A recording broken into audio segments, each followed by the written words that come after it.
Let us do an example now.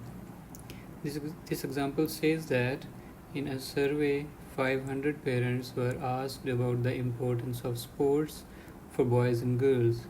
Of the parents interviewed, 60% agreed that the genders are equal and should have equal opportunities to participate in sports. Now uh, we are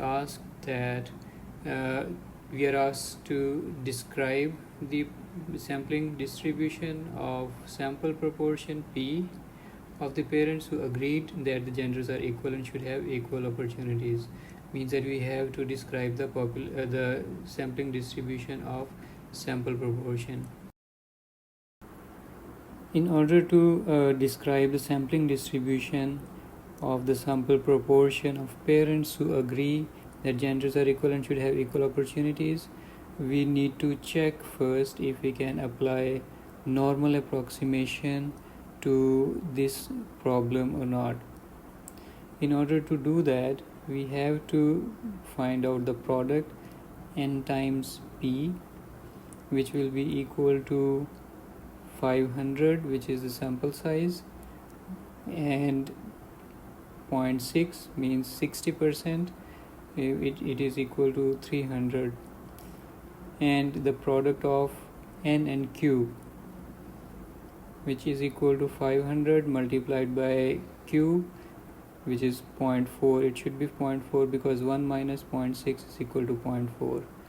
Okay, once we have calculated these, we see that the product of n and p and the product of n and q both are larger than 5. It means that we can apply normal distribution for the approximation of sampling distribution in this example. Now let us first draw a normal probability distribution curve.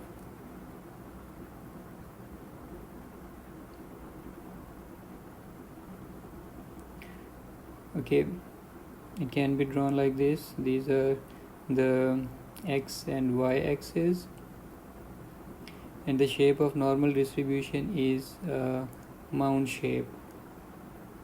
Okay, we call that shape a mound shape. So it looks roughly like this, and we know that the center of the normal probability distribution is the mean of the population, and on each side we draw 1 standard deviation and 2 standard deviation perpendiculars on x-axis. The first line after the mean value represents 1 standard deviation, the second line represents second standard deviation on each side, left and right. Left side means negative and right side means positive. So the x-axis is actually sample proportion, and y-axis is the function of normal probability distribution.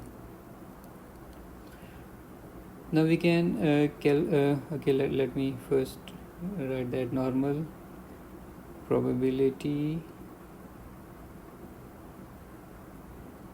distribution.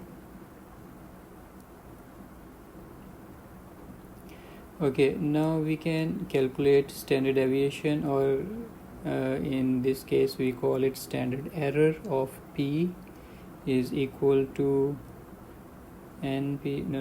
Actually it should be p times q divided by n square root, and by substituting values and calculating it,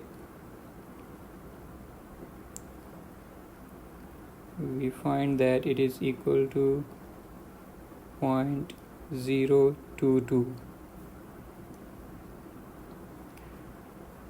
The standard error of p is 0.022, and we also know that okay, so the second thing that we need to find out is the mean value of this probability distribution, because normal probability distribution is described by standard deviation and mean. So standard deviation or standard error we have calculated.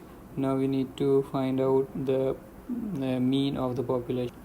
And we know that approximately 95% of the data lies within 2 standard deviations from the mean value in probability distribution. So we can safely say that approximately 95% of the times P, or the or the mean of population, will lie within 2 standard deviations or 2 standard errors from the mean value. It means that the population mean will lie within this region, point P plus 0.044 and P minus 2SE. And this is how we can describe this population, this sampling distribution, by describing standard error and approximating the value of population mean.